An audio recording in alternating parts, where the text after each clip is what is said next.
El Señor esté con ustedes. Del Santo Evangelio según San Mateo. Gloria a ti, Señor.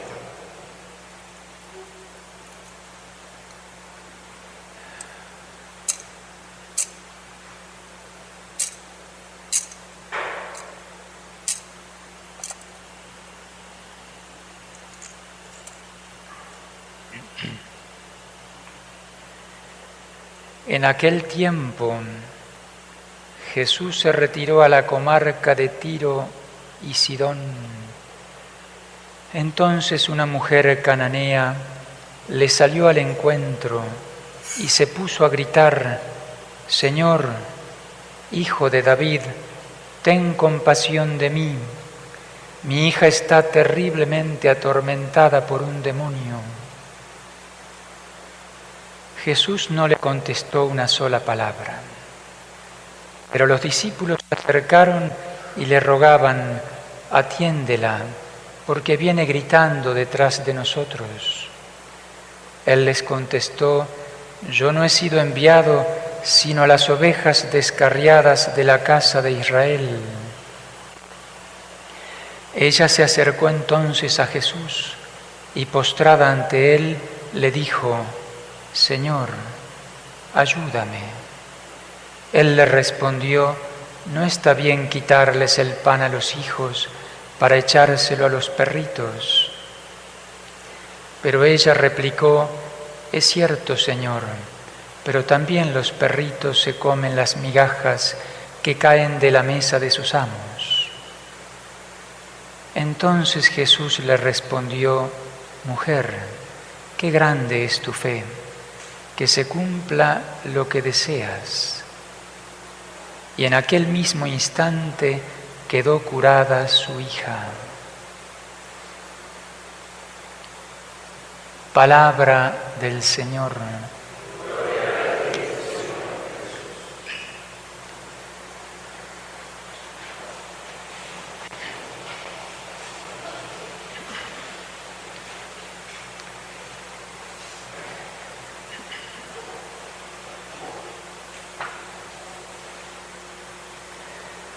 En el nombre del Padre, y del Hijo, y del Espíritu Santo. Amén. Es muy hermoso este Evangelio de este domingo, que tiene muchas enseñanzas, pero especialmente vamos a hacer referencia a una, y que tiene que ver con la oración. Esta mujer cananea reitera su pedido 1, 2, 3 veces y recibe del Señor una negativa: no, no y no, dicho de distinta manera, pero es un no. Recién a la 4ª vez recibe el milagro que pide, la liberación de su hija, que estaba terriblemente atormentada por un demonio.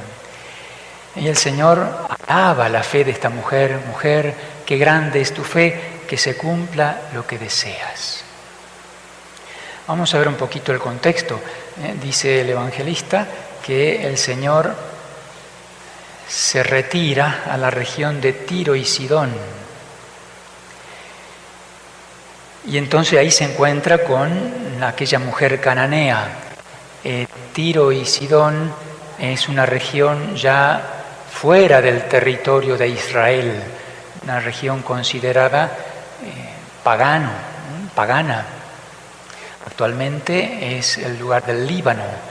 El Señor se retira de Israel, ya no está bajo la jurisdicción de Herodes, tal vez es un lugar más seguro para él, ya lo comenzaban a perseguir, y el Señor en aquel entonces se retira, a regiones de paganos. Y se acerca entonces esta mujer cananea, que no era del pueblo de Israel, que no tenía la fe del pueblo de Israel, y le pide al Señor por su hija. Ten piedad de mí, dice, pero pide por su hija, que está atormentada terriblemente por el demonio. Ten compasión de mí. Y le dice: «Señor, Kyrie, Señor, Hijo de David, ten compasión de mí.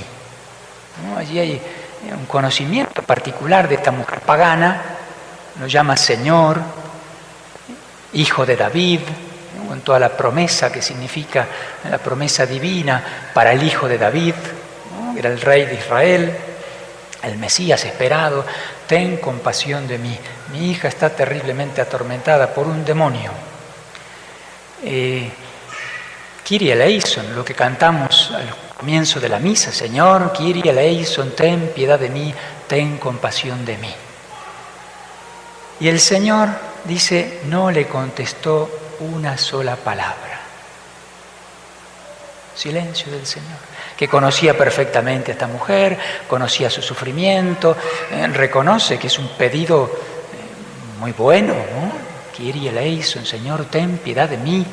El Señor, lo vemos en el Evangelio, que se compadece inmediatamente de los enfermos, de los poseídos, ¿no? Y otorga las gracias. Sin embargo, en esta ocasión no contestó una sola palabra. Después viene la segunda negativa, ¿no? Cuando la mujer sigue gritando, ¿no? Iba gritando detrás del Señor y de los apóstoles, allí interceden los apóstoles, Señor, atiéndela, porque viene gritando detrás de nosotros, despáchala, ¿no? Atiéndela, ya nos está un poco molestando, ¿no? Con sus gritos. Y el Señor también responde que no he sido enviado sino a las ovejas descarriadas de la casa de Israel.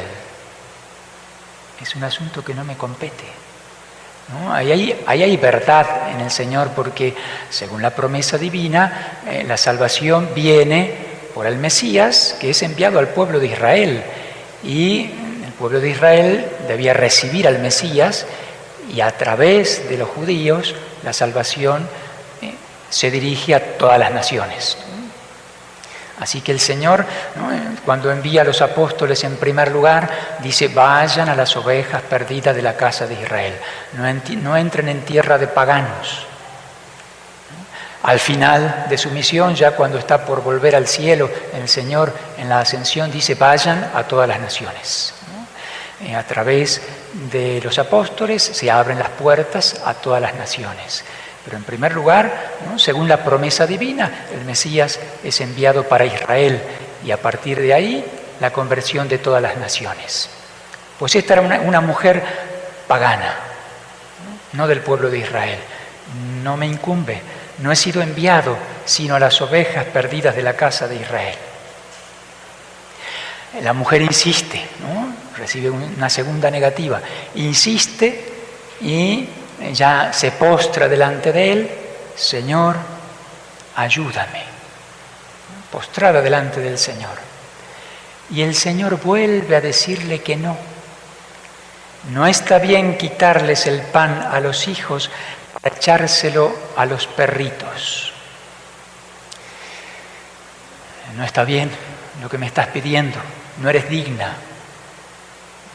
Y la trata de manera despectiva, pero a la vez cariñosa, porque para los judíos, los que no eran del pueblo de Israel, eran perros. Así los trataban los judíos a los paganos, rechazados por Dios, por así decir, perros. Y sin embargo el Señor, que toma eso, pero a la vez lo dice en diminutivo, no está bien echarle el pan de los hijos, el pueblo de Israel, a los perritos. Y esta mujer insiste y dice, aunque sea la migaja que cae del pan de los hijos. Y ahí es cuando recibe el milagro. Vamos a ver un poquito esto que tiene que ver con la oración y aplicándolo a nosotros cuando oramos. Acá hay un misterio que tiene que ver con la oración y cómo conseguir lo que pedimos con esa fe de la cananea y cómo superar esas negativas de Dios. Voy a utilizar un escrito que me lo mandó un amigo, una reflexión sobre este Evangelio. está muy bien escrito, voy a tomar partecitas. Dice, vuelvo a repetir, hay 3 no y luego un sí de Dios. El primer no, Jesús no le contestó una sola palabra, el primer no es el más duro de atravesar. Le pedimos algo a Dios y parece que Dios no nos escucha. El primer no es el más duro de atravesar. Sí, atravesar, ese es el justísimo verbo, nos paraliza casi por completo, nos derriba. Es el no de la aparente indiferencia de Dios. Un poquito. Es el no de la aparente indiferencia de Dios. Es, por lejos, el no más lacerante. No te conozco, no te escucho, no te contesto, no hablo con extraños. Y dice, incontables almas quedan postrados ante este primer no, sin la valentía de sobreponerse, levantarse, magullado, sacudirse el desánimo, la desconfianza y el orgullo, inhalar a fondo y arremeter de nuevo. Muchas almas quedan allí. Dios no me escucha. Le pido algo, no me escucha. Quedan derribados ante ese primer no. Quien lo logra, ¿no? El que logra sobreponerse a ese primer no y va por la segunda vuelta, se topará con el segundo no. No he sido enviado sino las ovejas perdidas de la casa de Israel. Tremendo ese no, devastador. El asunto no me incumbe, no es lo mío. Lo que me pides no entra en el rango de mis responsabilidades, de mi misión. No. De algún modo es menos duro que el primero, pues hay una respuesta, ¿no? En la primera no había respuesta. En esta hay respuesta, pero no es lo que me compete a mí. Pero a su vez la respuesta, a diferencia del silencio, parece disolver toda esperanza, toda posibilidad. Me respondió, pero me respondió que no. Con el aguijón adicional del abandono, no estás a mi cargo, no me incumbe tu problema, no es asunto mío, con voz de empleado público, ¿no? Creo que tenemos experiencia de... No es en esta oficina, ¿no? El fuego de este crisol parece que nos incinerará enteros. Si no somos más que escoria, ¿qué podrá quedar sin fundirse y consumirse ante este no? Y sí queda. El orante va siendo desarmado poco a poco de todas sus corazas y caretas, de todos sus engreídos y supuestos derechos ante Dios, quedando allí entre el polvo del camino, ese puro polvo de un yo cada vez con más cara de nada. El Señor va desarmando eso que estorba, ¿no? Si el orante se sobrepone al segundo no y vuelve a ponerse de pie ante aquel que primero no le respondió y que luego le explicó que no le atañía el pedido, ya casi deshecho, le hará frente al tercer no. No está bien quitarle el pan a los hijos y dárselo a los perritos. Queda la persona humillada, ¿no? Ese tercer no impactará en el centro mismo del yo, en orden a deshacerlo del todo. Tercer no que otra vez es el torpedo de un fuego devastador. El tema no es solo que no me atañe, sino que tú no eres digno, no mereces nada de eso que estás pidiendo. Son bienes que no están previstos para cualquiera, son para los hijos, no para las bestias. Tú no eres quien, tú eres la nada misma, tú no existes, no es bueno tirar perlas a los cerdos, pisotearías impunemente cualquier tesoro que yo te concediera. Hasta ahí el triple no. No, no, no. Terrible, devastador, Pocos tienen la experiencia de este triple no, pero no porque el Señor se los ahorre, sino porque, como ya dijimos, al primer no solemos recular.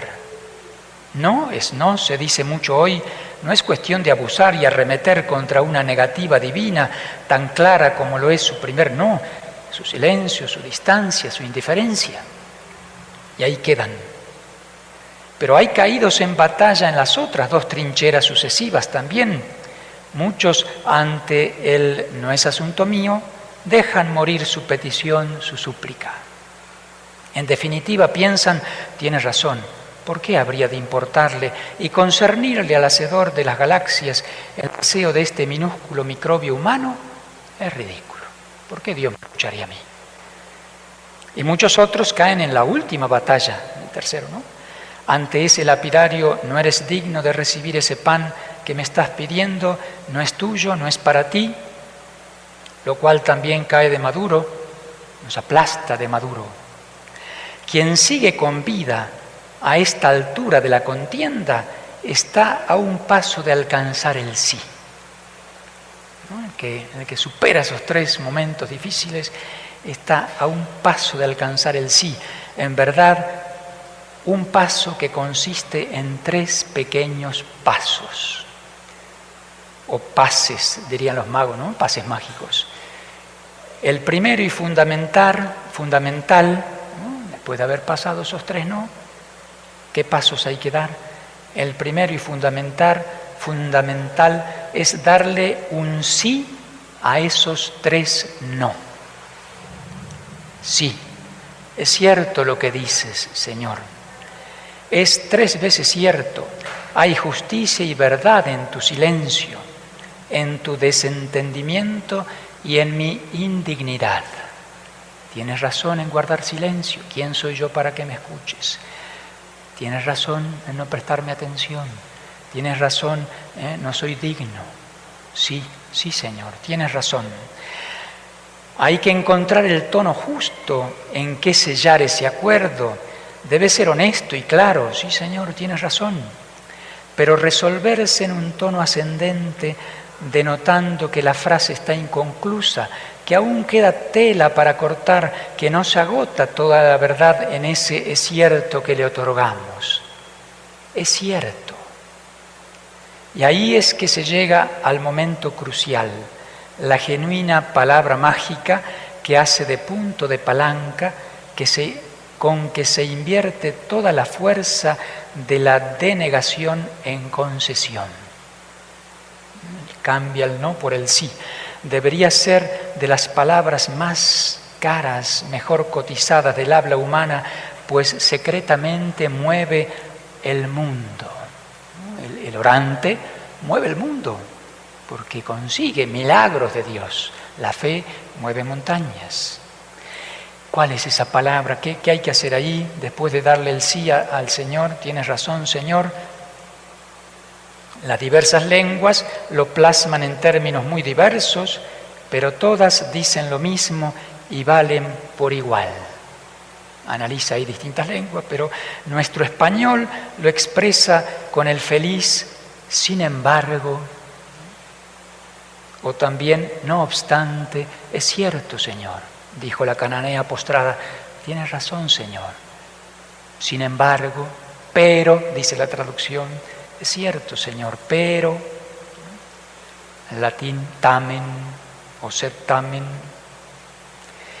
Y después viene, después del es cierto, Señor, hay que clavar con firmeza la cuña de ese sin embargo, que es el que provoca la fisura necesaria para reinstalar la petición por 4ª vez, bajo la desarmada forma del humilde orante vencido que desde su nada recurre a aquel que es más que todo lo que él ha argumentado y que puede otorgarme lo que le pido sin por qué, sin más peso, sin más por qué que el peso de un sin embargo. La clave, el secreto, está en modular bien ese sin embargo, en decirlo muy pausadamente, dejando caer dejando que cada fonema vaya horadando el muro de piedra levantado en torno a la omnipotencia del Dios que por 3 veces me ha dicho que no. Una especie de muro que dice que el muro no existe en realidad, ¿no? Sin embargo, hace como caer ese muro imaginario. Lo cierto es que tras el triple no, con que el Señor nos purificó de nuestras arrogancias, jactancias, presunciones, altanerías, y deja nuestra mano desnuda, extendida en la pureza de una mendicidad genuina, ocurre lo que el mismo Señor anhelaba desde su primer no, dar su sí, su don, darse. El Señor no quiere más que darnos y darse a sí mismo. Esa negativa de Dios era por el bien nuestro, para que seamos realmente lo que somos y no eso que podemos creer que somos. Derribar la soberbia, el orgullo, esa pretensión que delante de Dios, el quedar así humildes, pequeños, mendigando lo que Dios desea darnos. Lo cierto es que muchos quedan en el camino, ¿no? Solo precisa el Señor nuestra perseverancia en la brecha, seguir, confiar, creer. La constancia ante sus hirientes no y la feliz modulación de nuestro delicado y musical y sin embargo que mueve montañas. Es cierto, Señor, no soy digno, pero sin embargo también los perritos comen las migajas que caen de la mesa de sus amos. Te estoy pidiendo una migaja, no me niegues eso. Y el Señor se conmueve totalmente, lo que deseaba, lo que esperaba, y encuentra en esta cananea una humildad, una fe mucho más grande que en muchos del pueblo de Israel. Incluso los apóstoles, hombres de poca fe, ¿no? Hombre de poca fe, Pedro, ¿por qué dudaste? Esa fe la encuentra en una cananea, en una pagana, ¿no? Que es capaz de superar todas esas pruebas y alcanza ese milagro. Y inmediatamente a la distancia su hija quedó liberada terriblemente de ese demonio que la atormentaba. Pues ejemplo para nosotros que tal vez rezamos desde pequeñito porque nos han enseñado en nuestra casa, en cómo rezamos, en nuestra fe. Somos capaces de vencer esas pruebas, eso que el Señor permite precisamente para purificarnos, para hacernos crecer en la humildad, en la fe. Pidamos esa gracia especialmente a la Santísima Virgen, de la fe, de la humildad, de la perseverancia en la oración. Ave María Purísima.